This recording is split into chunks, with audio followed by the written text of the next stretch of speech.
सभी मास्टर को मेरा नमस्कार। अब हम ध्यान में बैठेंगे। सभी से रिक्वेस्ट है कि जिन्होंने चश्मे पहन रखे अपने चश्मे हटा लें, हाथ क्रॉस कर लें, पांव क्रॉस कर लें और अंदर जाती श्वास और बाहर आती श्वास को महसूस करें। मास्टर, ये श्वास ही हमारा गुरु है और ये श्वास ही हमारा प्रिय मित्र है। इसी के साथ दोस्ती और इसी के साथ मस्ती।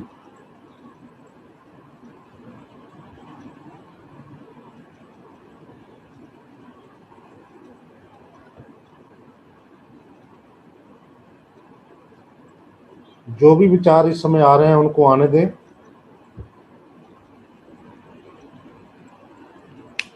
और किसी भी विचार के पीछे ना जाएं।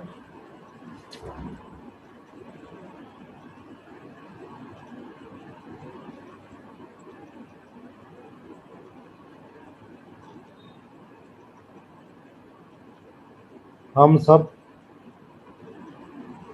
भगवान हैं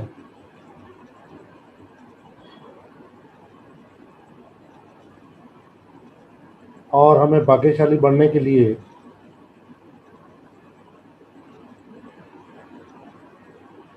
ज्ञान चाहिए।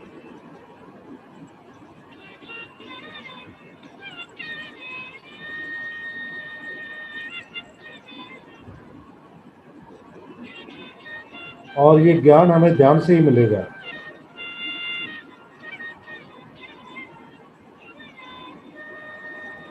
और ध्यान के लिए हमें सिर्फ श्वास चाहिए, जो कि 24 आवर हमारे पास है।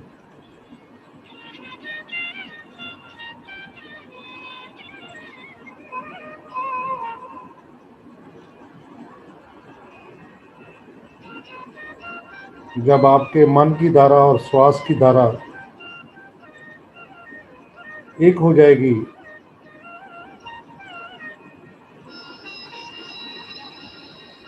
तो विश्व प्राण शक्ति का जो प्रवाह है आपके भीतर आना शुरू हो जाएगा। उस ऊर्जा को भी आप महसूस करना।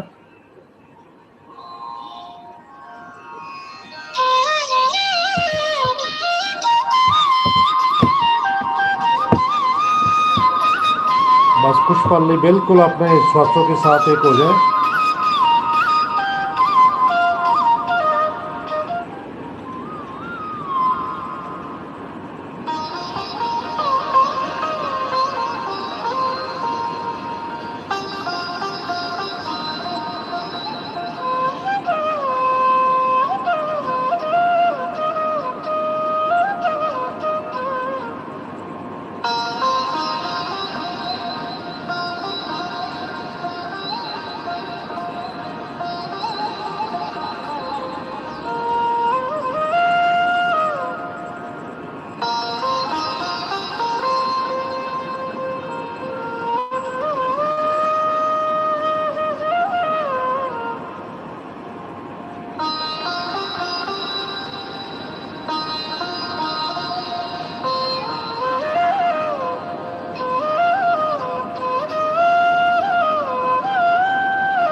सिर्फ और सिर्फ अपने श्वासों के साथ मास्टर।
विचारों को कट करते रहें मास्टर, और अपने श्वासों के साथ एक हो जाएं।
सिर्फ अपने श्वासों के साथ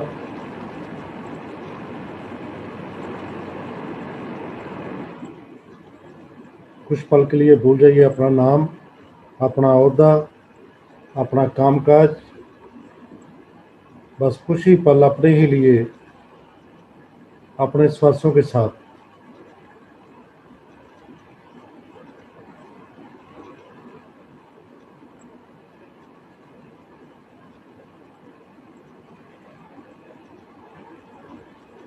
बिल्कुल मास्टर रिलैक्स होकर बैठें। मैक्सिमम ऊर्जा को अपने भीतर जाने दें।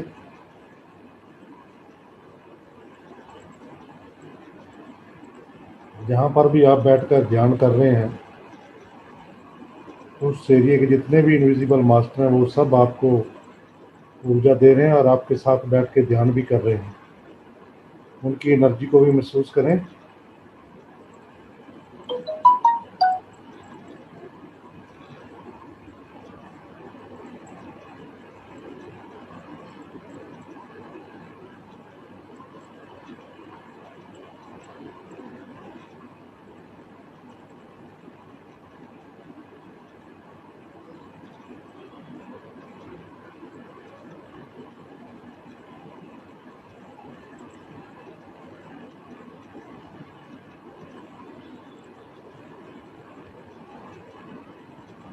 संपूर्ण वसुंधरा वर्धमान मूवमेंट के साथ हम सब लोग जुड़े हैं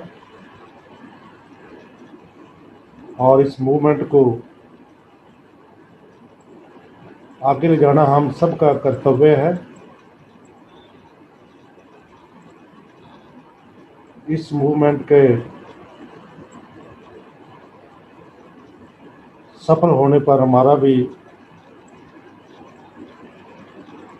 सफल होना जरूरी है।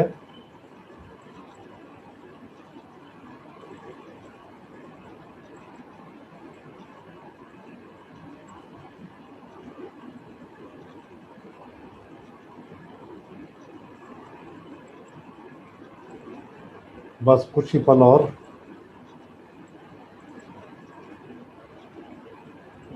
अपने श्वासों के साथ।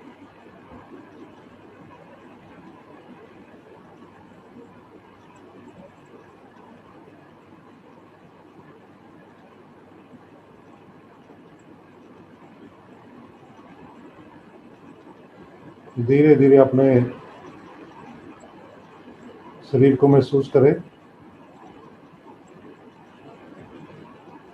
साइड का जो टेम्परेचर है उसको भी महसूस करें। और धन्यवाद करें सभी मास्टर्स का जिन्होंने आज हमें यहाँ बैठकर ध्यान करने की इजाज़त दी और अपनी ऊर्जा दी। उन सब का बहुत बहुत धन्यवाद। और धन्यवाद करें जहाँ बैठकर आप ध्यान कर रहे हैं उस एरिया के जितने भी इनविजिबल मास्टर्स हैं, उन सब का भी धन्यवाद जिन्होंने अपनी ऊर्जा दी और हमें ध्यान करने की इजाज़त भी दी। उन सब का भी बहुत बहुत धन्यवाद। और धन्यवाद करें उस जगह का जहाँ बैठकर आप ध्यान कर रहे हैं, उस प्लेस की भी बहुत बहुत धन्यवाद।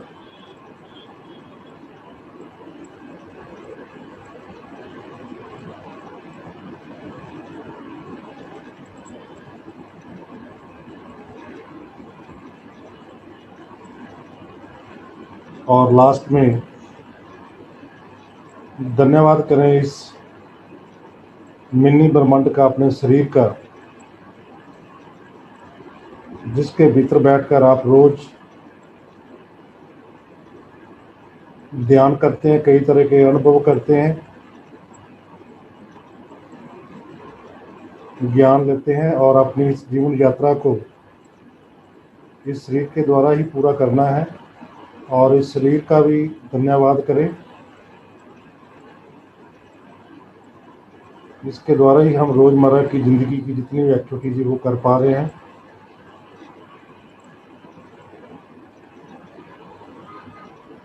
और पीएमसी गुजरात का भी धन्यवाद करें जो हमेशा हमें मौका देता है नए नए सब्जेक्ट के ऊपर ज्ञान लेने का। पीएमसी गुजरात का भी बहुत बहुत धन्यवाद। आखिरी 10 सेकेंड। 9, 8, 7, 6, 5, 4, 3, 2, 1, 0। 5 सेकंड के लिए दोनों हाथ आंखों के ऊपर रखेंगे। 5, 4, 3, 2, 1, 0।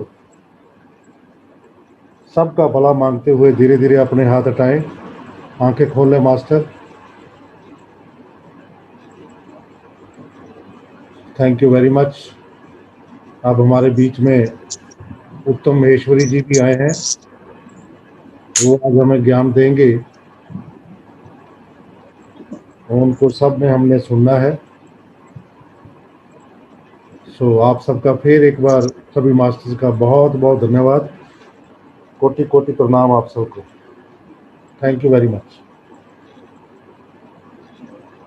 हाँ जी Meena ji. Thank you sir, thank you. बहुत अच्छा मेडिटेशन सर। सभी को नमस्कार। नमस्कार सर, वेलकम सर। कल हमारा विषय चल रहा था गाय। केवल गाय ही महत्वपूर्ण नहीं है, बैल, बछड़े, दूध न देने वाली गायें सभी महत्वपूर्ण है। क्योंकि जिस दिन गाय या बैल जन्म लेते हैं उस दिन से वो दो बहुत ही कीमती चीजें, गोबर और गोमूत्र देना शुरू कर देते हैं। और जब शरीर छोड़ते हैं तब तक ये दोनों प्रोडक्ट वो देते चले जाते हैं। बछड़ी का जो गोमूत्र होता है वो गाय के गोमूत्र से भी अधिक गुणकारी होता है। और बैल का जो गोमूत्र होता है वो हमारे स्वास्थ्य की दृष्टि से कम गुणकारी होता है, लेकिन खेती की दृष्टि से गाय के गोमूत्र से भी अधिक गुणकारी होता है। इसलिए जब बैलों से खेती होती थी तो फसलों में कीड़े नहीं लगते। और जब से बैलों से खेती कम हुई है तब से फसलों में कीड़े लगने लगे। तो गाय केवल 5 चीजें नहीं दे रही, बल्कि मैंने जैसे बताया था कि गाय के आंखों में अगर आप देखते हैं तो आपका डिप्रेशन दूर होता है। मैं एक बार एक गौशाला में गया था। पूरी हमारे साथ 2 बसें थी और मैं वहां लेक्चर दे रहा था।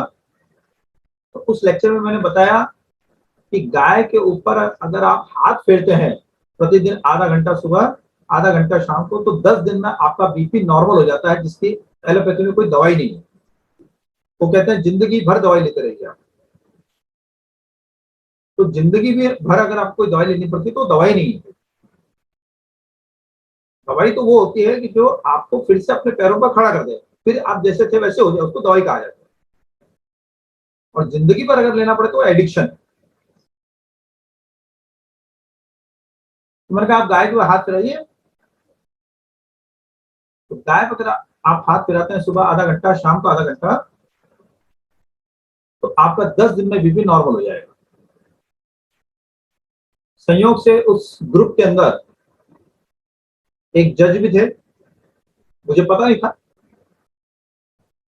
उन्हें विश्वास नहीं हुआ मेरी बात पर। उन्होंने कहा कि गाय के पीठ पर हाथ फेरने का और बीपी का क्या संबंध है। मैंने कहा बहुत अच्छी बात है, ये प्रश्न आपने किया और इस समय हम गौशाला में आए हुए हैं, तो मैं मेरा लेक्चर यहीं रोकता हूं। और हम लोग सब चल के, पहले कुछ डॉक्टर्स भी आए थे साथ में, मैंने कहा बीपी का इंस्ट्रूमेंट भी वो लेके आए हैं, तो जरा जिन जिनको बीपी की समस्या है वो अपना चेक करवा लो।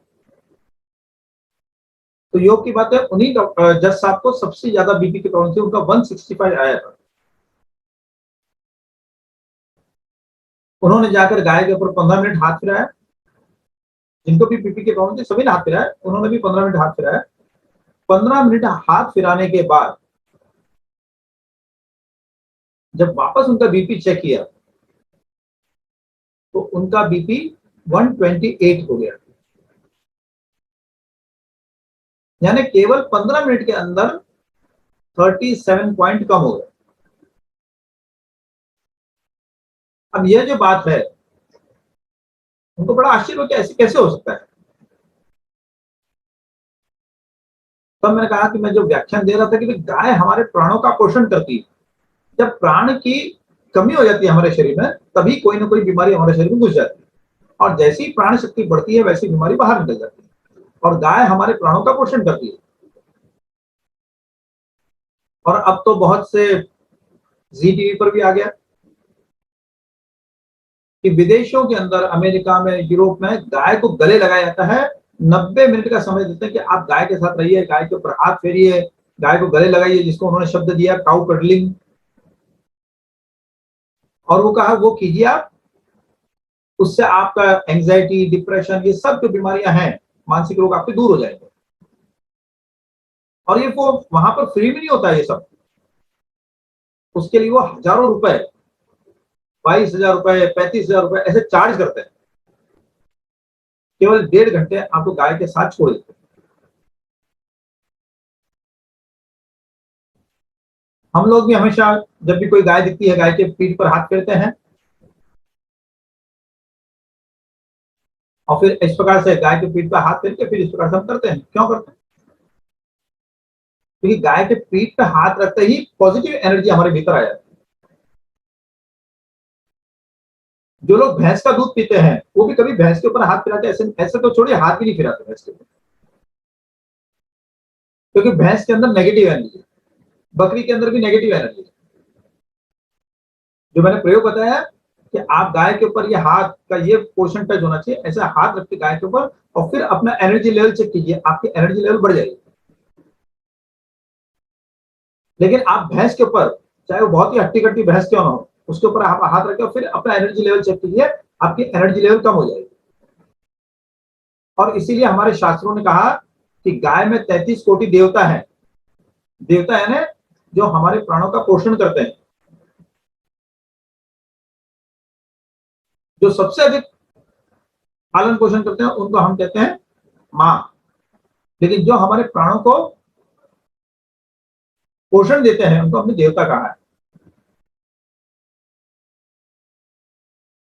मैंने बताया था विज्ञान के लिए कि पूरी प्रकृति में एक व्यवस्था है, उस व्यवस्था को समझना विज्ञान है। जिसने पूरी प्रकृति बनाई है, इस व्यवस्थित प्रकृति को जिन्होंने बनाया है वो भगवान है, और जो इस व्यवस्थित प्रकृति को मैनेज करते हैं उनको देवता कहा गया है। वायु देवता वायु को मैनेज करते हैं, जल देवता जल को मैनेज करते हैं, अग्नि देवता अग्नि को मैनेज करते हैं। ऐसे 33 प्रकार के देवता हैं जिनको हम 33 कोटि देवता कहते हैं। जैसे जल देवता के अंदर गंगा जल भी आ गए तो गंगा माता भी आ गई, जल देवता के अंदर समुद्र के जल भी आ गए तो समुद्र के देवता भी आ गए। तो 33 प्रकार के, तो एक जल के अंदर इस प्रकार के बहुत सारे देवता हैं। इसी प्रकार अग्नि में कई प्रकार के देवता हैं, इसी प्रकार वायु में कई प्रकार के देवता हैं। तो उनको 33 प्रकार के देवता इस पूरी पृथ्वी को, इस पूरी प्रकृति को मैनेज करते हैं। तो देवता है ना मैनेजर। और गाय में 33 कोटि देवता है, यानी अगर हमको प्रकृति को समझना है तो हमको गाय को समझना होगा। अगर हम गाय को नहीं समझ सकते हैं तो प्रकृति को समझना तो बहुत कठिन, क्योंकि प्रकृति बहुत विशाल है। इसलिए गाय को समझना आसान है। गाय को हम छू सकते हैं, हाथ लगा सकते हैं, गले लगा सकते हैं, सब कुछ कर सकते हैं, लेकिन इतनी बड़ी प्रकृति को कैसे किया जाए ये सब। और हमारे शास्त्र भी कहते हैं कि जब भी प्रकृति पर संकट आया, पृथ्वी पर संकट आया, पृथ्वी विष्णु जी के पास, विष्णु जी के पास क्यों? कि विष्णु जी पालन करता है, सृष्टि के पालन करता है, इसलिए विष्णु जी के पास गई। तो किसका रूप लेके गई? तो हमेशा केवल और केवल गाय का रूप धारण करके गई, कभी हाथी का रूप या कभी घोड़े का रूप धारण करके नहीं गई। मतलब गाय जो है वो प्रकृति की पूर्ण प्रतिनिधि है। इसलिए अगर विज्ञान को समझना है तो हमें गाय को समझना होगा। पर हमने तो गाय को केवल एक दूध देने वाला पशु मान के रख लिया। अधिक से अधिक हम क्या करते हैं, उस गाय की पूजा, गाय की पूजा का मतलब आप 33 कोटि देवताओं की पूजा कर रहे हैं, आप पूरी प्रकृति की पूजा कर रहे हैं। लेकिन हम क्या करते हैं, पूजा के नाम पर केवल कर्मकांड करते हैं, केवल थोड़े से आरती उतारते हैं, दीपक दिखा देते हैं, और जिस दिन पूजा करने जाएंगे उस दिन जरूर पूजा कर लेते हैं हम गाय का, और बाकी बाद में गाय भूखी प्यासी मरती रहे, कचरा खाती रहे, हमें कोई फर्क नहीं पड़ता, क्योंकि हमें तो जिस दिन हमने पूजा की उस दिन हमारा पुण्य की कमाई कर लिया। ये जो इस प्रकार की पूजा है ये पाखंड है, क्योंकि हमने धर्म को समझा ही नहीं, हमने ना विज्ञान को समझा है ना धर्म को समझा है, और धर्म के नाम पर हम पाखंड में लिप्त हो चुके हैं। पूजा करने का अर्थ है कि गाय का हमेशा ध्यान रखना। हम गाय को माँ कहते हैं और हमारी माँ कचरे के अंदर मुंह डालती रहती है भूखे भूख के मारे। गौ माता की जय बोलना और भैंस का दूध पीना, चाय पीना, ये पाखंड नहीं तो और क्या है। भगवान को जो भोग लगाते हैं वो पता नहीं किसका डेयरी का कौन सा दूध लाके भगवान को भोग लगा देता है, जबकि भगवान ने तो कभी शास्त्रों में कहीं लिखा ही नहीं कि भाई देवताओं को या भगवान को कभी गाय के दूध के अलावा किसी चीज का भोग लगाया जाता है। पहले जो भगवान को भोग लगता था वो हम खाते थे, और अब क्या हो गया, जो हमें खाना होता है वो हम भगवान को भोग लगा रहे हैं।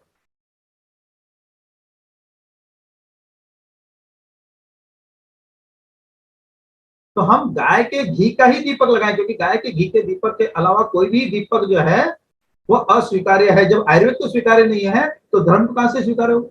जब विज्ञान को स्वीकार्य नहीं तो शास्त्र को, धर्म को कहां से स्वीकार्य हो? गाय के दूध के अलावा आप किसी भी दूध का भोग लगाते हैं भगवान को, वो स्वीकार्य नहीं है।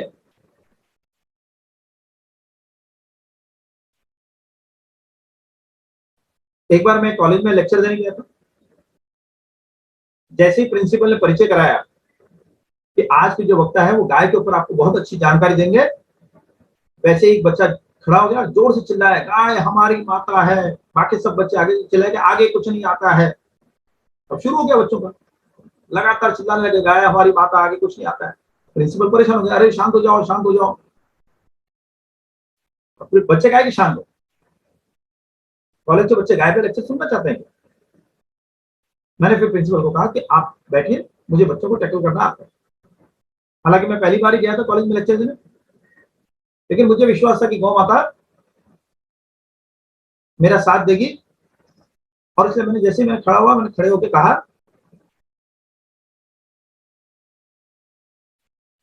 कि मैं ऐसी जगह पर पैदा हुआ मुंबई में जिसके दोनों ओर मंदिर, एक और विद्या मंदिर, दूसरी ओर मराठा मंदिर, मुंबई का सबसे प्रसिद्ध सिनेमा हॉल, और मैं दोनों मंदिरों में जाता हूं। विद्या मंदिर में माता पिता की इच्छा से और मराठा मंदिर की इच्छा से। और मेरे समझ में आया कि जब हम दूसरों की इच्छा से जाते हैं तो वहां हम सीखते नहीं है, जब खुद की इच्छा से जाते हैं तो सीखते हैं। इसलिए मैंने फिल्मों से बहुत कुछ सीखा, और फिल्मों से क्या सीखा वो आपको सिखा, आज बताने के लिए आया हूं। तो बच्चे बड़े खुश हो गए, तो फिल्मों की बातें कर रहे हैं। प्रिंसिपल तो कह रहे थे गाय की बातें करेंगे, और फिल्मों के माध्यम से मैंने जो उनके अंदर एक जिज्ञासा पैदा की कि विज्ञान क्या है। और फिर मैंने उन्हें कहा कि मुझे मालूम है कि जब मैं कॉलेज में पढ़ता था तो हमको अपनी संस्कृति की हंसी उड़ाने में, शायद केवल भारत में ही होता होगा ऐसा, कि हमें अपनी संस्कृति की हंसी उड़ाने में बड़ा आनंद आता है। तो मैं कॉलेज में था, मेरी भी मानसिकता इसी प्रकार की थी, बाकी विद्यार्थियों की भी मानसिकता इसी प्रकार की थी। तो मैंने कहा अगर मुझे संस्कृति की बात इनके सामने रखनी है तो पहले अपनी संस्कृति की हंसी उड़ाते हुए विषय रखना होगा, क्योंकि सीधे अपनी संस्कृति का महत्व बताने लगा तो इनके समझ में नहीं आएगा। इसलिए उल्टे रास्ते चलना होगा। मैंने कहा कि श्रावण का महीना चल रहा था, उस समय मैंने पूछा कि भाई श्रावण का महीना चल रहा है, इस समय किसकी पूजा होती है? सब बोले शिव जी की पूजा होती है। मैंने कहा शिव जी पे क्या चढ़ाते हैं? तो उन्होंने कहा दूध चढ़ाते हैं। मैंने कहा 2011 के सेंसस की रिपोर्ट आई है कि भारत के अंदर 5 करोड़ लोग ऐसे हैं जो रोज का 5 रुपए भी उनको खर्च करने के लिए नहीं मिलता है। इन 5 रुपयों के अंदर उन्हें सुबह नाश्ता करना है, दोपहर को भोजन करना है, शाम को भोजन करना है, अपने घर के दूसरे खर्च चलाने हैं। क्या ये संभव है? तो सबने कहा कि संभव नहीं। तो मैंने कहा जिस देश के अंदर 5 करोड़ लोग भूखे और नंगे हों, उस देश के अंदर लाखों लीटर दूध शिवलिंग पर चढ़ाना और उसका पान नाली में बह के चले आना, ये पाप है कि पुण्य है? सभी बच्चे एक साथ चिल्लाए कि पाप। मैंने कहा ऐसे समझ नहीं आ रहा, हाथ खड़ा कीजिए। 90% बच्चों के और प्रोफेसर के हाथ खड़े हो गए। मैंने कहा अच्छा इसे पुण्य कौन मानता है? वो जरा हाथ खड़ा कर, एक का भी हाथ खड़ा नहीं हुआ। मैंने कहा इसका मतलब 10% जो है ये डरे हुए हैं शिव जी से कि कहीं शिव जी नाराज नहीं हो जाए, क्योंकि हाँ भी कहता नहीं बन रहा है, उनको ना भी कहता नहीं बन रहा है। फिर मैंने कहा चलो अब हम इसको दूसरे एंगल से देखते हैं, विज्ञान के एंगल से देखते हैं। मैंने कहा हमारी संस्कृति के अंदर भगवान के 2 रूप की विशेष रूप से पूजा होती है। भगवान तो एक ही है लेकिन उनके रूप अनेक है। तो 2 रूपों की पूजा होती है, एक विष्णु रूप की और दूसरा शिव रूप की। शिव जी को हम भोलेनाथ कहते हैं। तो जब भगवान के 2 रूपों में ही तुलना हो रही है तो एक को भोलेनाथ कहा तो दूसरे क्या हुए?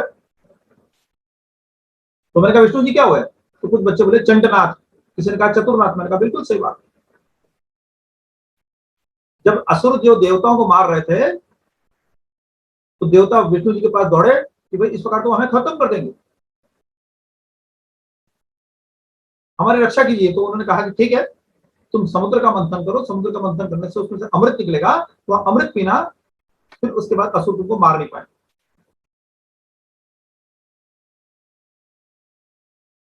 जब समुद्र मंथन शुरू हुआ तो उसमें से अमृत तो दूर की बात है, उसमें से विष निकला, और वो भी मामूली विष नहीं, हलाहल विष, भयानक विष निकला उसमें। वो दौड़ के विष्णु जी के पास गया। विष्णु जी ने कहा कि भाई तुमने पूरा सिलेबस ही नहीं सुना, पहले ही कोर्स ज्वाइन कर लिया। अमृत तो आखिर में निकलता, पहले तो सबसे पहले तो विष ही निकलना था। तो अब ये मेरा डिपार्टमेंट है, जिसका डिपार्टमेंट है उसके पास जाओ। तो सब रोते पीटते शिव जी के पास पहुंचे। शिव जी से उनका दुख देखा नहीं गया, और दुख देखा नहीं गया, उन्होंने उठा के वो हला हुए विष पी लिया।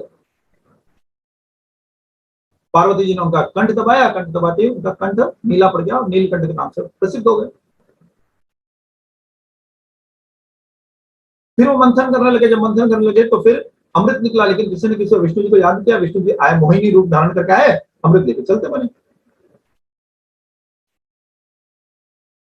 मैंने कहा तुलसी बड़ी स्वादिष्ट होती है, तो विष्णु जी कहते आने दो।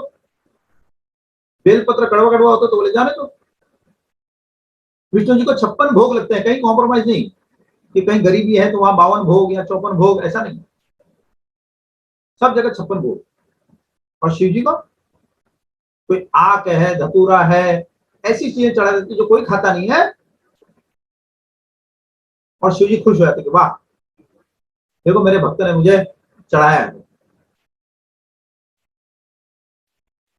बरसात के समय बहुत सी चीजें नहीं खानी चाहिए। जैसे जमीन के अंदर उगने वाली चीजें नहीं खानी चाहिए। गाजर है, मूली है, चुकंदर है, बीटरूट है, जमीकंद है, अदरक है। तो वर्षा में ये चीजें नहीं खानी चाहिए। वर्षा में ताजी सब्जियां भी नहीं खानी चाहिए। बहुत कम लिमिटेड ताजी सब्जियां खाते हैं, जो और किसी ऋतु में नहीं होती, केवल वर्षा ऋतु में होती है, वही सब्जियां खाई जाती है। तो सूखी सब्जियां खानी चाहिए बरसात में। तो बरसात के बाद त्योहार आता है दिवाली का, और दिवाली के दूसरे दिन अन्नकूट का भोग लगता है। तो जो चीजें बरसात में बंद होती है वो चीजें लोग जाके देखते हैं, और लोग बोलते हैं अन्नकूट का दर्शन करने चलो। अन्नकूट का दर्शन का मतलब होता है कि अब ये चीजें हम खा सकते हैं। अब तक तो ये मना थी। अब भगवान को भोग लग गई, अब हम खा सकते हैं।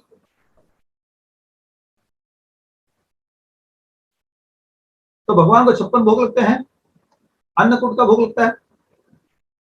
कोई भी चीज खाने, जैसे अक्षय तृतीया के पहले आम नहीं खाना चाहिए, तो अक्षय तृतीया पे भगवान को भोग लगता है, उसके बाद लोग आम खाना शुरू कर देते हैं। तो विष्णु जी को जो चीज भोग लगती है, या विष्णु जी का अवतार है रामकृष्ण को भोग लगती है, तो उसके बाद लोग खाना शुरू करते हैं। और पूरी सीजन, सर्दी का पूरा सीजन चला जाता है, जब गाजर पकने लगती है तब लोग क्या करते हैं, फिर गाजर नहीं खाते, गाजर का हलवा खाते हैं। लेकिन जब गाजर पकने लगती है उस समय महाशिवरात्रि आती है, तो महाशिवरात्रि पर गाजर शिव जी को चढ़ाया जाता है। क्यों? शिव जी नाराज नहीं होते, नालायक। जब बढ़िया बढ़िया गाजर आ रही थी, कौड़ी कौड़ी गाजर आ रही थी ताजी ताजी, तब तो खूब खाया जा रहा था। अब गाजर पक गई है, तो गाजर पक गई तो अब मुझे लाके चढ़ा दिया, इतने दिन में याद नहीं आया। अर्थ क्या है? आयुर्वेद कहता है कि वात, पित्त और कफ के कारण सब बीमारियां होती है।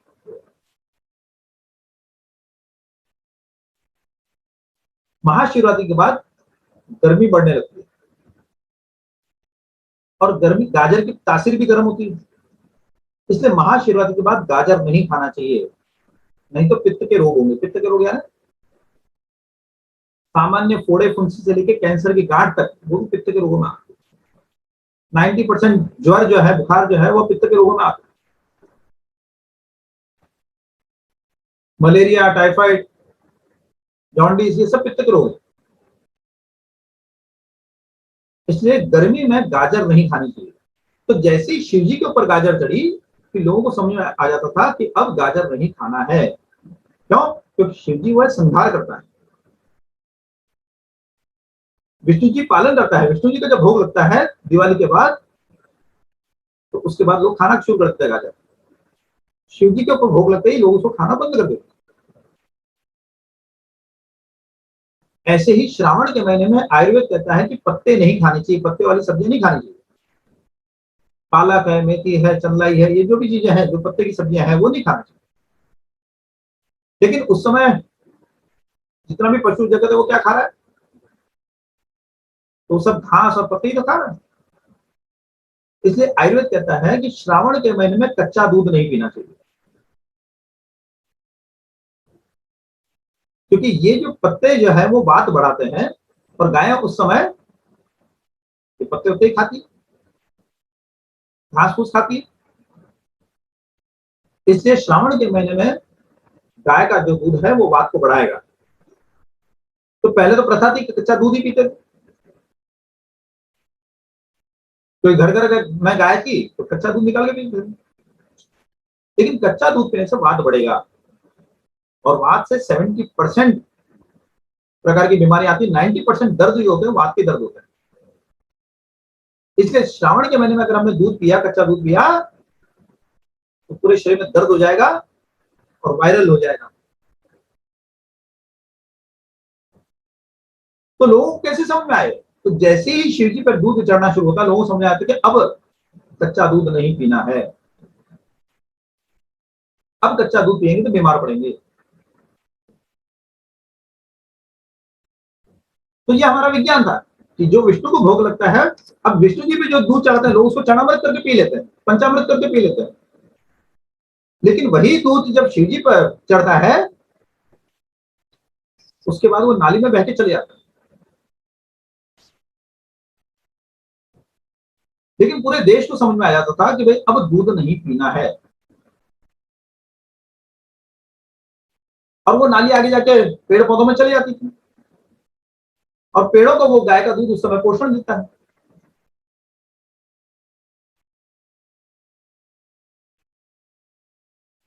तो मैंने कहा जो ये लोग, ये जो हमारे देश में 5 करोड़ लोग भूखे और नंगे हैं, इन 5 करोड़ लोगों को, भूखे नंगे लोगों को हम दया करके उस समय अगर दूध दे देते हैं और वो दूध पी लेते हैं, तो नहीं मरते होंगे तो मर जाएंगे, क्योंकि पहले ही शरीर कमजोर है, ऊपर से वात रोग और बढ़ गया, तो नहीं मरते होंगे तो मर जाएंगे। सभी की रक्षा हो, सभी को समझ में आए, इसलिए यह प्रथा थी। अभी भी अगर हमको गर्म दूध भी पीना है तो गर्म दूध भी इतना स्वास्थ्य के लिए अच्छा नहीं होता, उसमें थोड़ा सा सौंठ डालकर पीना चाहिए।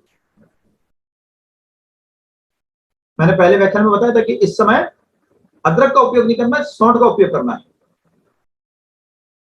दूध के अंदर थोड़ा सा सौंठ, 1 चिमटी 2 चिमटी सौंठ डालकर उसको उबाल करके उसको पिया जाए, उसमें थोड़ा सा घी डाल दिया जाए देशी गाय का, फिर वात रोग नहीं होगा। तो मैंने फिर बच्चों को पूछा कि अब मुझे बताओ कि कौन कौन मानते हैं कि शिव जी पर दूध चढ़ाना पाप है, जरा हाथ खड़ा करें। एक भी बच्चे का हाथ खड़ा नहीं, एक भी प्रोफेसर का हाथ खड़ा नहीं। मैंने कहा जिस विज्ञान से हम अपनी संस्कृति को समझ सकते हैं, हम अपनी परंपराओं को समझ सकते हैं, वो विज्ञान हमें पढ़ाया नहीं जाता है। और जो विज्ञान हमें पढ़ाया जा रहा है उससे हमारी संस्कृति, हमारा धर्म हमें अंधविश्वास लगता है। एक एक परंपरा को बनाने में कई कई पीढ़ियां निकल जाती है, और आज का पढ़ा लिखा जो है वो अपने एक एक पीढ़ी के अंदर पता नहीं कितनी कितनी परंपराएं तोड़े चले जाता है।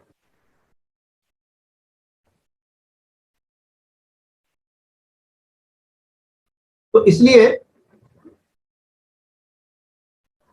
मैंने 2 दिन पहले भी कहा था कि भाई, शायद कल ही कहा था कि श्रावण के महीने में गाय का दूध जो है पीते समय तो सावधानी रखनी पड़ती है।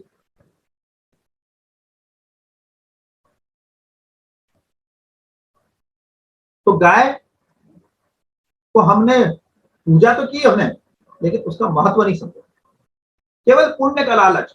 आज जो कथावाचक है ना, वो भी सब पुण्य का लालच बांटते फिर रहे हैं, और जो जितना पुण्य का लालच दे रहा है वो उतना बड़ा कथावाचक हो रहा है। और जिन साधु संतों के ऊपर जिम्मेदारी है धर्म की, वो भी केवल पुण्य का लालच बांटने में लगे हैं। हम अपने कर्तव्य को भूल रहे हैं, अपने धर्म का पालन करना यही हमारा कर्तव्य है। हम अपने कर्तव्य से विमुख हो गए हैं और पुण्य के लालच में, पुण्य के फेरे में पड़ गए। एक तरफ आप कर्तव्य नहीं करते, दूसरी तरफ दान करते हो, तो उससे पुण्य अर्जित नहीं होता। जो आपको शास्त्रों ने कहा है वो कर्म आपको करना ही होगा, अगर वो नहीं करते हैं तो आप पाप के भागी होते हैं, फिर आप कितना भी पुण्य कीजिए उसको कोई लाभ नहीं होगा।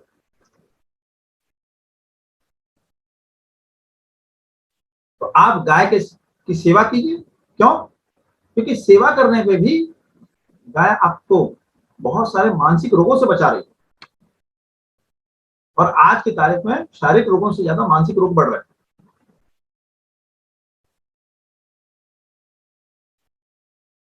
हमारे गांव में 2 व्यक्ति टीबी के मरीज, एक हमारे गांव की गौशाला में रहा और एक हमारे घर की गौशाला में रहा। दोनों की टीबी 6 महीने के अंदर ठीक हो गई, क्योंकि दोनों को यही इंस्ट्रक्शन दिया गया था कि भाई तुमको गाय के पास ही सोना है, गाय के पास ही रहना है। तो दिन भर गाय के पास रहने से और रात को गाय के पास सोने से उनकी टीबी ठीक हो गई। सत्संग किसे कहा जाता है? कि जिसके संग रहने से भी आपको लाभ मिले, आपका कल्याण हो, उसी को सत्संग कहते हैं। तो गाय के साथ रहने से भी टीबी के मरीज को गाय की सेवा तो कर नहीं पाते थे, क्योंकि शरीर में शक्ति नहीं थी। केवल गाय के पास रहने मात्र से उनकी टीबी ठीक हो गई। जब टीबी जैसी बीमारी ठीक हो सकती है तो और बीमारी को तो कहने क्या। और अभी थोड़े दिन पहले एक अखबार में रिपोर्ट आई थी कि 300 गौशालाओं का सर्वे हुआ। इन 300 गौशालाओं के अंदर परमानेंट रहने वाले और टेम्पररी रहने वाले मजदूर, किसी को भी कोरोना नहीं हुआ। तो क्यों नहीं कोरोना सेंटर जो है वो गौशाला में खोले जा रहे हैं? क्या जरूरत है आईसीयू? कोरोना पेशेंट को गायों के बीच में रख दिया जाए, अपने आप ही कोरोना ठीक हो जाएगा।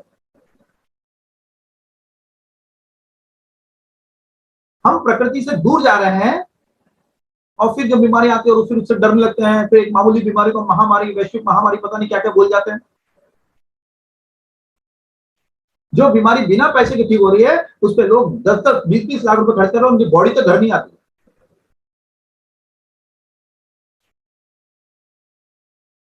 तो गाय के ऊपर हाथ फिराइए, जब भी गाय के पास जाए उसकी आंखों में देखिए एकदम वात्सल्य।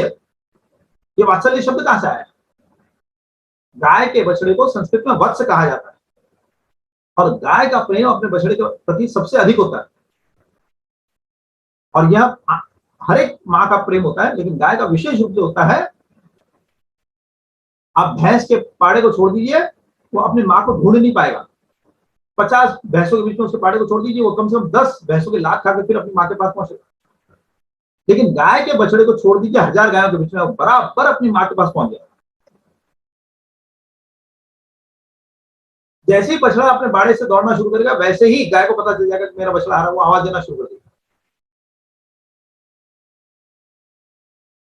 तो गाय के बछड़े को वत्स कहा जाता है, उसी से वात्सल्य शब्द बना है। तो गाय के आंखों में वो वात्सल्य रस सबसे अधिक दिखाई देता है। उसी से हमारी बीमारियां दूर हो जाती है अगर हम गाय की आंखों में देखें। गाय के शरीर में 33 कोटि देवता है, यानी अगर हम गाय के ऊपर हाथ फिराते हैं तो उनका लाभ हमें मिलता है। कई लोग कहते हैं कि भाई गाय के शरीर में 33 कोटि देवता है, तो जब गाय को कसाई काटते हैं तो गाय के देवता क्या कहां चले जाते हैं? इसलिए मैंने कहा देवता शब्द का अर्थ समझ लीजिए। देवता जो है, हमने क्या किया कि देवता कहां रहते हैं, तो पूछो किसी को भी तो कहते हैं देवता स्वर्ग में रहते हैं। हमने देवताओं को स्वर्गवासी कर दिया, इसलिए हमारी ये दुर्दशा हो गई। वास्तव में तो हम देवताओं की गोद में ही है। अगर वायु देवता 5 मिनट के लिए स्ट्राइक कर दे तो सबका राम नाम हो जाए। तो बिना वायु देवता के तो हम 5 मिनट भी जीवित नहीं रह सकते। बिना अन्न देवता के, बिना जल देवता के हम कहां जीवित रह सकते? तो हम तो देवताओं की गोद में ही हैं। तो देवता है ना जो हमारे प्राणों को पोषण दे रहे हैं। तो जो गायों के अंदर है, उनसे हम कैसे पोषण लें, उन देवताओं का हम कैसे लाभ उठाएं, ये हमारे ऊपर है।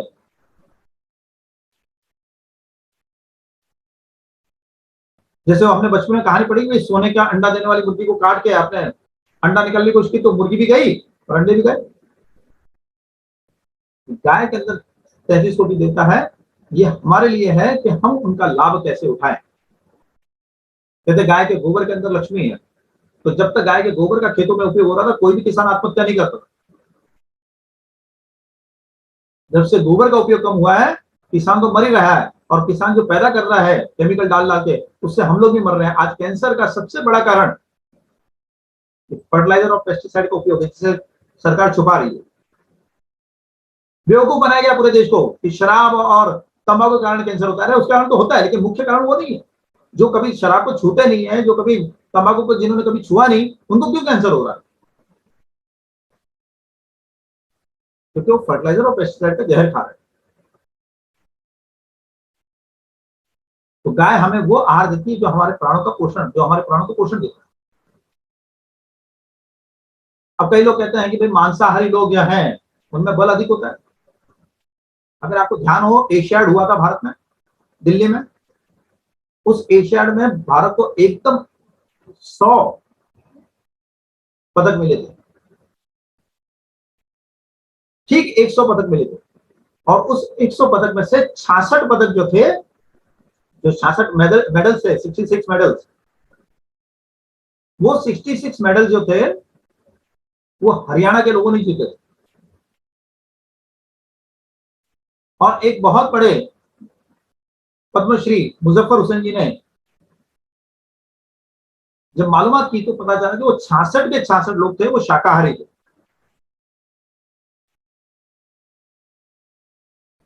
यानी शाकाहारी लोगों ने अधिक मेडल जीते हैं, मांसाहारी लोगों ने नहीं जीते। तो गाय के द्वारा जो पोषण मिलता है, उसी से हम पूरी दुनिया में अव्वल थे। और इतना ही नहीं, हमारे यहाँ राजकुमार पढ़ने के लिए जब आश्रम में जाते थे तो गुरु जी उन्हें गाय चराने भेज देते थे, जाओ गाय चराने जाओ। और कितने दिन? तो दिन नहीं, कई महीने, 6-6 महीने, 2-2 साल वो गाय चराते रहते थे। किसी राजा की हिम्मत नहीं होती कि गुरुजी को पूछ ले कि गुरुजी मैंने तो अपने बच्चे को जो है वो शिक्षा लेने के लिए भेजा है, आपने गाय चराने कहाँ भेज दिया? आपके आश्रम में लीवर प्रॉब्लम है तो मुझे बताइए, मैं 25-50 ग्वाले भेज देता हूं। लेकिन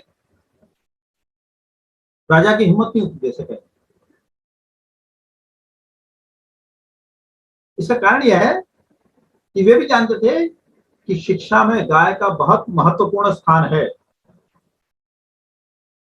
शिक्षा के दो अंग हैं, एक है जानकारी और दूसरा है ज्ञान। जानकारी हमें बाहर से प्राप्त होती है और ज्ञान भीतर से प्रकट होता है। अब पुस्तकों से, बाहर की चीजों को देखकर ये सब जानकारी हमें मिलती है, इंटरनेट वगैरह हो गया आजकल, लेकिन ज्ञान भीतर से प्रकट होता है। और ज्ञान को प्रकट करने के दो साधन हैं, एक तो साधना कीजिए, साधना से आपका ज्ञान प्रकट होगा जब कृपा हो जाएगी तो, और दूसरा सेवा से। आप सेवा करेंगे और सेवा, जिसकी सेवा की उसकी कृपा हो जाए तो आपको ज्ञान की प्राप्ति होगी। और सेवा से प्रसन्न सबसे पहले मां होती है। जो मां को भी प्रसन्न नहीं कर सकता है तो औरों को क्या प्रसन्न करेंगे?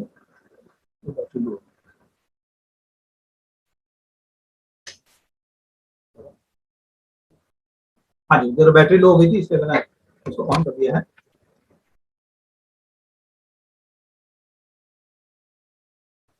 इसलिए राजकुमारों को भेजा जाता था कि जाके गाय को प्रसन्न करो।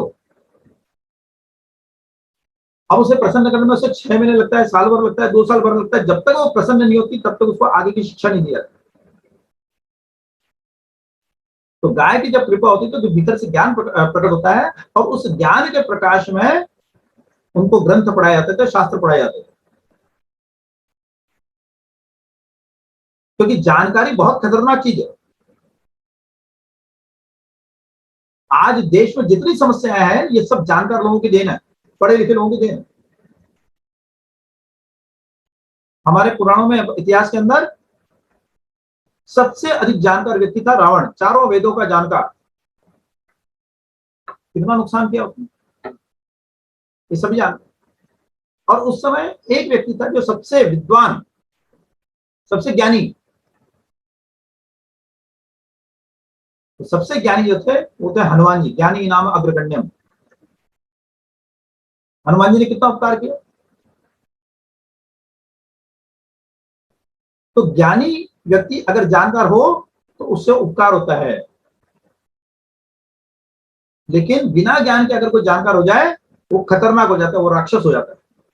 और आज की जो शिक्षा है वो हमें राक्षस बना रही है, क्योंकि ज्ञान के सब मार्ग हमारे बंद कर रखे हैं। किसी भी स्कूल, कॉलेज, यूनिवर्सिटी के अंदर हमें ज्ञान नहीं मिल रहा है, हमें सिर्फ और सिर्फ जानकारी दी जा रही है। इसलिए जिन्हें हम शिक्षा केंद्र कह रहे हैं, ये वास्तव में शिक्षा केंद्र नहीं है, केवल जानकारी के केंद्र है।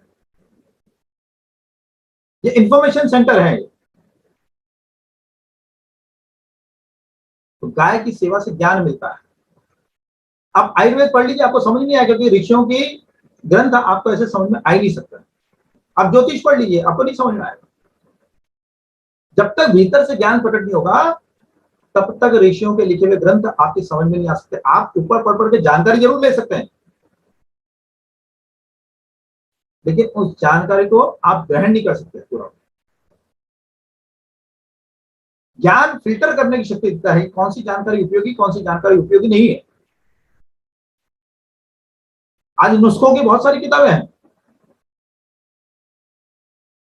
ये बीमारी है ये नुस्खा लीजिए, ये नुस्खा है, ये इस बीमारी को ठीक करने का ये नुस्खा है, लेकिन कौन सा नुस्खा मेरे लिए उपयोगी है ये मुझे तो पता नहीं। कि ज्ञान होने से हमें स्पष्ट होता है कि कौन सा नुस्खा मेरे लिए काम का है या किसी और के लिए काम का है। केवल जानकारी होने से। और आज क्या हो रहा है, आप व्हाट्सएप गुरु बना रखे हैं, आप गूगल गुरु बना रखा है, आप लोगों ने, सभी लोगों ने बना रखा है।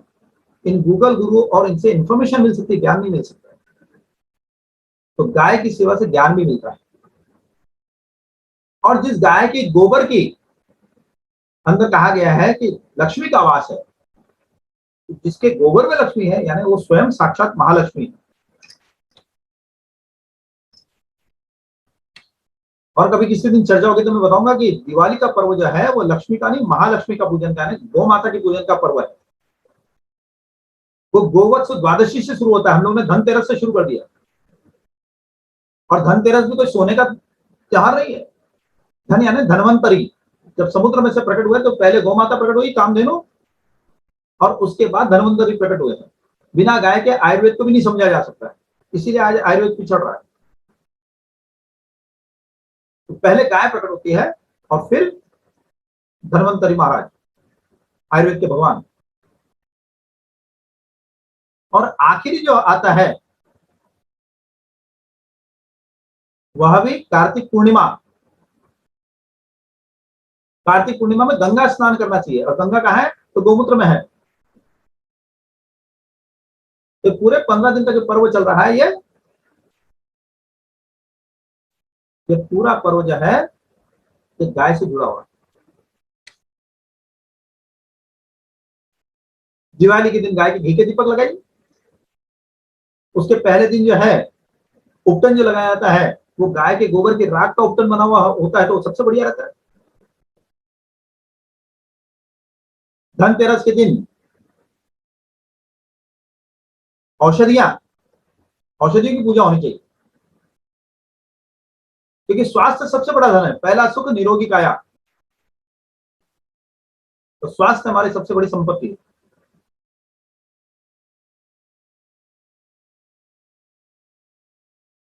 फिर उसमें गोपाष्टमी आता है। गोपाष्टमी का मतलब होता है जिन्होंने गाय पाली है उनकी पूजा का दिन।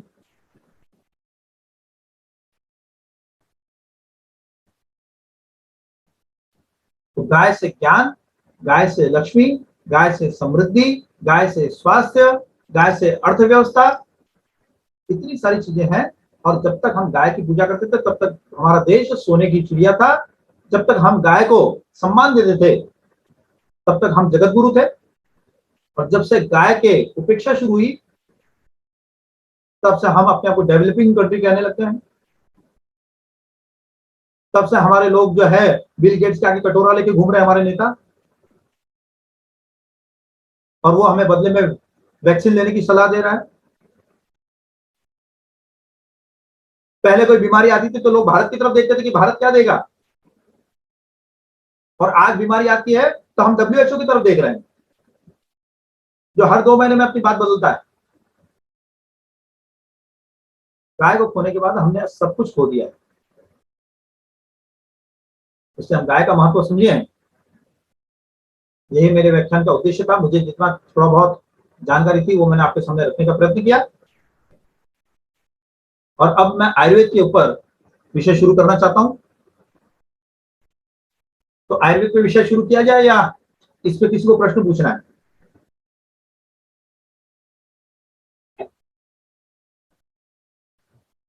एक 5 मिनट का समय देता हूं, अगर किसी को कोई प्रश्न पूछना तो पूछ ले, नहीं तो फिर आयुर्वेद का विषय शुरू करते हैं आज।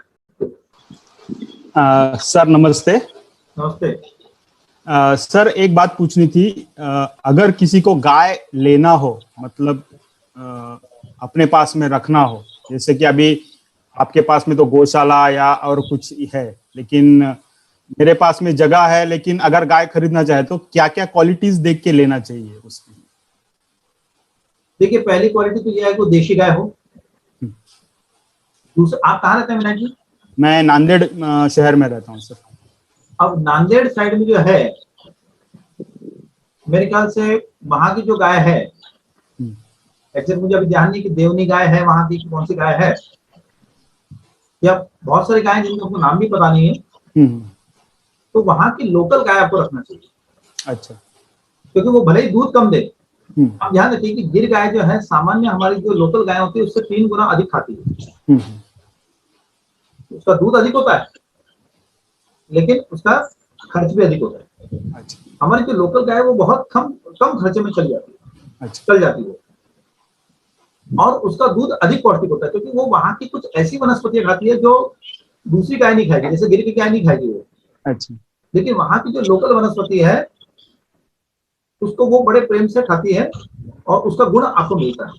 अच्छा। तो दूसरा गुण ये होना चाहिए कि वो लोकल गाय है। अच्छा। तीसरा गुण जो है, जब हम दूध के हिसाब से गाय को देखते हैं तो जिसकी पूंछ लंबी होती है वो गाय अधिक दूध देती है। यानी जैसे किसी की अगर जमीन को छूती हुई पूंछ है तो अधिक दूध देती है। फिर ये भी देखा जाता है कि भाई उस गाय की माँ कितना दूध देती थी, मतलब जब वो बछड़ी जो बछड़ी है उसकी माँ कितना दूध देती है, अच्छा। उसके हिसाब से भी देखा जाता है। उसका जो पिता है नंदी, वो नंदी कैसा है, क्योंकि आजकल तो आर्टिफिशियल इंसेमिनेशन से भी किए जा रहे हैं, वैसे बछड़े बछड़ी नहीं लेनी चाहिए। जो प्राकृतिक रूप से गर्भाधान हुआ है ऐसी ही बछड़ी ली जानी चाहिए, उसमें कोई दोष नहीं होता, वो बीमारी नहीं, वो जल्दी बीमार नहीं होती है। अच्छा। तो ऐसा ये कुछ बातें ध्यान रख के फिर ली जाए, और गाय लेने की बजाय बछड़ी लेना चाहिए, ताकि वो हमारे हाथों में ही अगर बड़ी होगी तो हमारे इससे सहज रहती है। अच्छा। हमें भी पता चल जाता है उसका नेचर क्या है, कैसा है, उसे भी हमारा नेचर पता चल जाता, तो वो हमारे एकदम सहज हो जाती है। हम अचानक कोई दूध देने वाली गाय ले आते तो वो अपने ग्रुप से बिछड़ करके बड़ी परेशान हो जाती है। तो हो सके तो पहले बछड़ी के लिए जाए, साल भर वो हमारे पास रहे, पले, फिर वो अगर गाय बनती है तो फिर वो हमें आराम से हमारे साथ एक हो जाती है। सर ये दूध का मसला नहीं है एक्चुअली, जैसे आपने बोला वैसे दवाई और औषध और आशीर्वाद, ये सभी चीजों के लिए मैं सोच रहा हूँ। और सर दूसरा एक चीज है, हमने सुना था कि कपिला कपिला नाम का एक मतलब गाय होता है, टाइप होता है, तो उसके बारे में थोड़ा बताइए सर। देखिए, कपिला गाय के बारे में ऐसा कहा गया है, जो एकदम शुद्ध, जैसे गाय और बछड़े का दोनों का एक रंग होता है, तो वो कपिला गाय कहलाती है। अच्छा। और दूसरा कपिला गाय के बारे में ऐसा है कि भाई कुछ अलग अलग वर्ण है, जैसे गौर कपिला है, स्वर्ण कपिला है, ऐसे अलग अलग प्रकार की है। तो ये कपिला गाय बहुत कम है, लेकिन इनके बारे में मुझे भी ज्यादा जानकारी नहीं है। अच्छा। दक्षिण में मैंगलोर में एक योगी जी हैं, देव बाबा, उनके पास कुछ कपिला गाय हैं। अच्छा। क्योंकि मैंने सुना था कि बहुत मुश्किल से होती है, और कपिला गाय मतलब मैंने सुना था कि काला ही रंग होता है, तो अभी तो आपने बताया जैसे स्वर्ण कपिला और गौर कपिला, तो उससे जानकारी बढ़ी। धन्यवाद सर। तो फिर हम आयुर्वेद का विषय शुरू करते हैं। देखिए, हम सब जानते हैं कि प्रकृति 5 तत्वों से बनी है। सबसे पहला तत्व है आकाश, दूसरा तत्व है वायु, तीसरा तत्व है अग्नि, चौथा तत्व है जल, और पांचवा तत्व है पृथ्वी।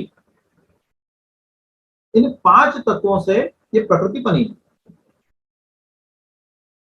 हम इतना ही जानते हैं, इसके आगे नहीं जानते।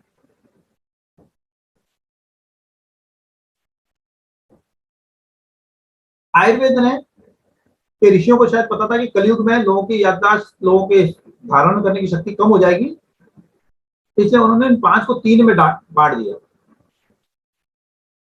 आकाश और वायु से बना वात, फिर जल और अग्नि और जल से बना पित्त, और फिर जल और पृथ्वी से बना कफ। उन्होंने कहा ये सभी जो रोग हैं, इनको हम वात, पित्त, कफ, इन 3 श्रेणियों में बांट सकते हैं। तो अगर वात को समझना है तो हम वायु को समझ, क्योंकि देखिए आकाश जो है वो बहुत विशाल है और बहुत ही सूक्ष्म है।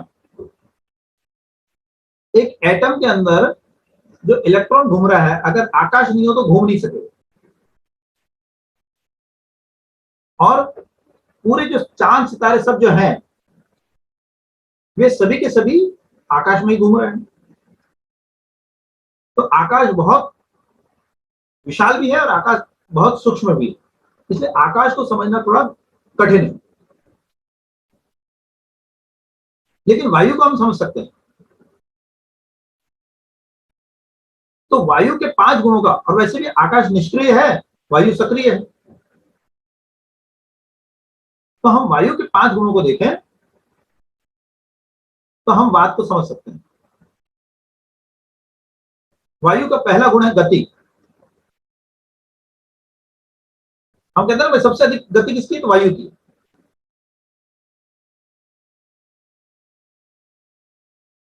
अब हमारे शरीर में जितनी भी गतियां हैं, हमारे हाथ पैर का हिलना, हमारी सांसों का चलना, हमारे रक्त का दौड़ना, हमारी आंखों का झपकना, हमारे दिल का धड़कना, ये सब के सब वायु के कारण। इसलिए अगर कहीं पर भी कोई रुकावट आती है, कहीं पर भी कोई गति बिगड़ती है, तो समझ जानी चाहिए कि यह वायु का रोग है। जैसे लकवा, पैरालिसिस, इसमें क्या होता है, हमारा आधा अंग काम करना बेकार बंद कर देता है, उसकी गति गड़बड़ हो जाती है। इसलिए लकवा जो है, पैरालिसिस जो है, यह वात का रोग है। एक दूसरी बीमारी होती है जिसको कहते हैं पार्किंसन, जिसमें हाथ ऐसे ऐसे ऐसे हिलता रहता है लगातार, इसको आयुर्वेद में कहा जाता है कंपवात, कंपन होता रहता है। फिर अस्थमा का रोग है। अस्थमा में क्या होता है, सांस की गति गड़बड़ हो जाती है। अस्थमा के भी मूल में वात है। कभी कभी हार्ट बीट तेज हो जाती है। अब डॉक्टर कहते हैं कैल्शियम डिपॉजिट हो गया, इसलिए हो गया, लेकिन ये आयुर्वेद की दृष्टि से वात का रोग है। तो जहां पर भी गति गड़बड़ होती है, हाथ पैर के मूवमेंट में तकलीफ हो रही है, घुटने में दर्द हो रहा है, तो ये सब वात के रोग है। बड़ा सरल है समझना।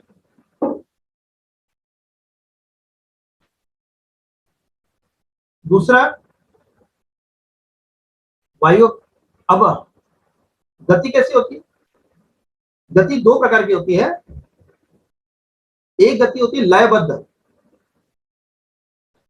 और दूसरी गति जो होती है वो मनमानी गति होती है। जो लयबद्ध गति है वो वात को कंट्रोल करती है,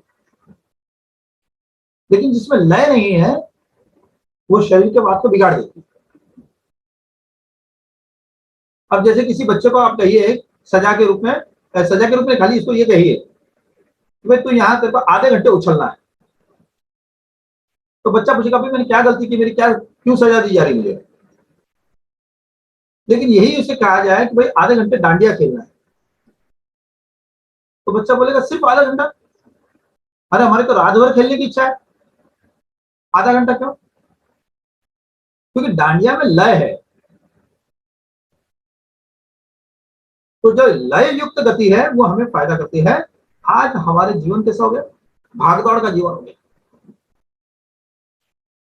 ये भागदौड़ के जीवन के कारण हमारा लय बिगड़ गया है, और इसलिए हम वात के रोगी हो रहे हैं। आप देखिए, एक बहुत बड़े कलाकार माइकल जैक्सन, उनका आखिर का समय कैसा निकला, आप सभी ने उसको पढ़ा होगा। इतना पैसा कमाया उन्होंने, इतना पैसा कमाया, लेकिन वो एक घंटा नींद आ जाए इसके लिए डॉक्टरों के आगे रोते थे, गिड़गिड़ाते। और आखिरी समय बहुत ही खराब निकला, क्योंकि उनका जो म्यूजिक था उसके अंदर शोर था, उससे वो दुनिया को थिरकाते थे, लेकिन खुद अंदर स्टेबल नहीं हो पाए। और दूसरा, हमारे यहां जो कलाकार हुए हैं उन्होंने लंबी उम्र पाई है।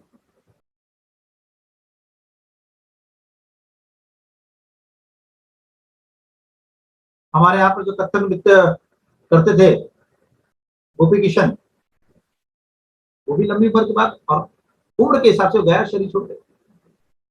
पहले नहीं गए, अकाल मृत्यु नहीं हुई थी माइकल जैक्सन की तरफ।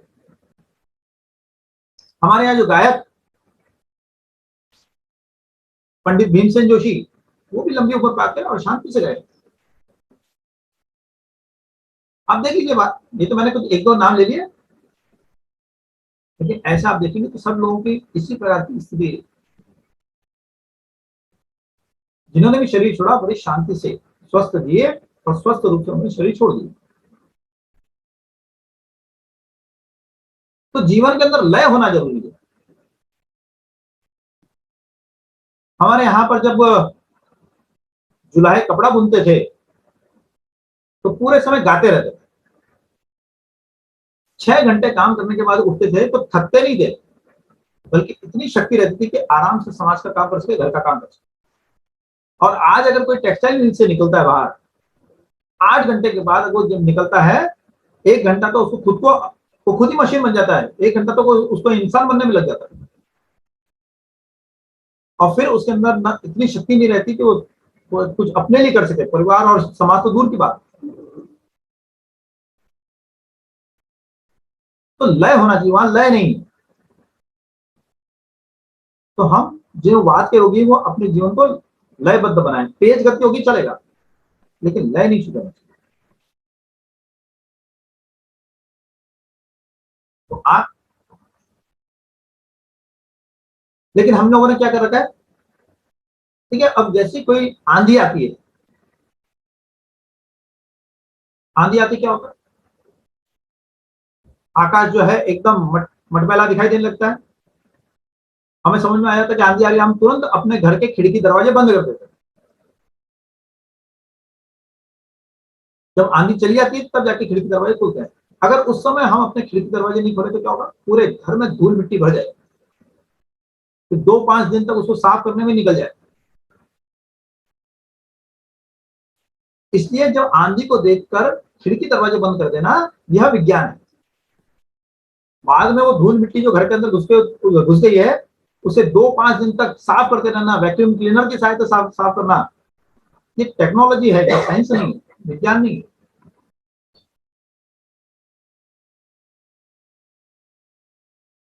लेकिन एक चक्रवात, तो चक्रवात होता है ना, गोल गोल गोल गोल घूमता है, एक चक्रवात हमारे घर में निरंतर चलाए रखते हैं, उसे कहते हैं पंखा।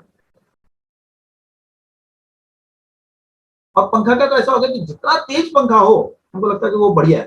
टीवी पर कुछ ऐसा ऐड भी आता था, पंखा चलाते सब उड़ने लगे। एक ऐड आता था कुछ 10-15 साल पहले, पीएसपीए नहीं जानते हो, तेज पंखा जो है यह वात के रोगों को खूब बढ़ाता है। इसलिए पंखा कभी भी 1 या 2 नंबर से अधिक तेज नहीं होना चाहिए। पंखा हमेशा धीमे रखिए। कई लोग तेज पंखे के नीचे सोते हैं और जब सुबह उठते हैं तो पूरे शरीर की गति गड़बड़ हो जाती है, पूरा शरीर अकड़ जाता है, आधा घंटा तो शरीर को ठीक करने में लग जाता है। और जिन लोगों को छत पे सोने का मौका मिलता है, या कभी आपको जीवन में मौका मिला होगा, गांव गए होंगे और आपने छत पे नींद निकाली होगी, तो आपको लगा होगा कि सुबह उठते एकदम फ्रेश, जैसे आंख खुली आप आराम से उठते चलना शुरू कर देते। जबकि शहर में कमरों में रहने वाले, पंखे के नीचे सोने वाले, उनका शरीर आधे घंटे तक एकदम कड़क रहता है। तो पंखे की गति को एकदम कम रखिए, क्योंकि ये वात के रोगों को बढ़ाता है। हवा के अंदर दूसरा गुण है ठंडक। ठंडी चीजों से वात बढ़ेगा आपके शरीर। तो क्या करना चाहिए, सीधी सी बात है, जब ठंडी चीजों से वात बढ़ता है तो गर्म चीजों का सेवन करें। आपके शरीर में दर्द हो रहा है, 90% दर्द, मैंने बताया था अभी कि 90% दर्द तो वात के कारण होता है। आपके शरीर में दर्द हुआ, आप सीधा पेन किलर लेने के लिए भागते हैं, लेकिन ये पेन किलर ज्यादा लेंगे तो किडनी खराब हो जाएगी, लीवर खराब हो जाएगा। लेकिन एक जो सबसे सिंपल पेन किलर है, ये जो पेन किलर है वो है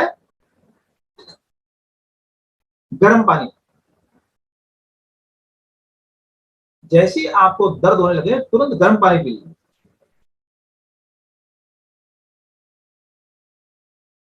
ज्यादा दर्द है, ज्यादा तेज गर्म पानी पीजिए। गर्म पानी सबसे बढ़िया पेन किलर। जब उससे ठीक नहीं हो तो मैंने दूसरा बताया उपाय गोमूत्र। और जो गर्म पानी और गोमूत्र से भी ठीक नहीं होगा तो शायद ही वो किसी भी और औषधि से वो दर्द ठीक हो सकता है।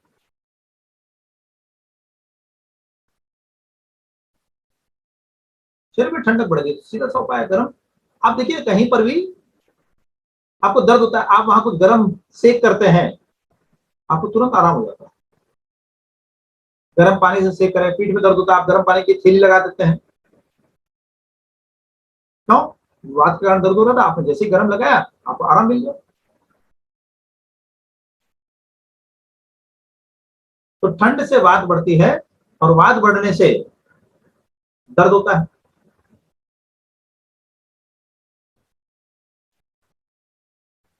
अब आप शरबत पिएंगे तो और वात बढ़ेगा, आइसक्रीम खाएंगे और वात बढ़ेगा, एसी में बैठेंगे। अब मेरा एक बार किसी ने लेक्चर सुना, मैंने किसी को कहा कि भाई पंखा जो है उससे वात बढ़ता है। उन्होंने कुछ दिन बाद में आके कहा कि भाई आपने जब से कहा मैंने पंखा हटा दिया, आप घर में एसी लगा दिया। ये तो ऐसा हो गया जैसे भूत को मारकर पिशाच को खड़ा कर दिया। एसी में आप रात भर सोइए, सुबह देखिए तो एसी की तैसी हो जाएगी। ये एसी भी खतरनाक है, पंखे से भी खतरनाक। एसी का बहुत ही कम उपयोग होना चाहिए।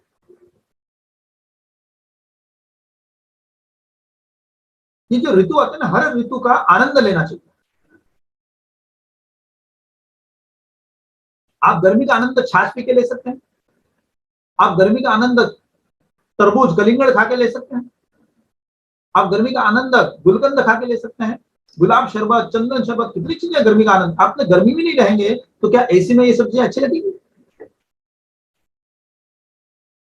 आयुर्वेद कहता है कि अयोग के कारण बहुत सारी बीमारियां होती है। आप गर्मी के मौसम में भी पूरे समय ठंडे में रहेंगे एसी चला के और गर्मी का स्पर्श नहीं होने देंगे तो आपको बहुत सारे रोग होंगे, आपकी प्राण शक्ति कमजोर हो जाएगी। इसलिए गर्मी का भी आनंद लेना चाहिए। पसीना निकालना शरीर के लिए बहुत जरूरी है। एक किडनी की बीमारी इसीलिए हो रही है कि जो लोग पसीने को रोकने में निकलने में रुकावट डालते हैं, या तो जिनके शरीर से पसीना नहीं निकलता है या पसीना निकल रहा है और आप एकदम एसी में चले गए, एकदम तेज पंखे के नीचे आके बैठ गए, वो जो विष निकल रहा है वो निकल नहीं पाता और उससे फिर किडनी की बीमारियां होती है।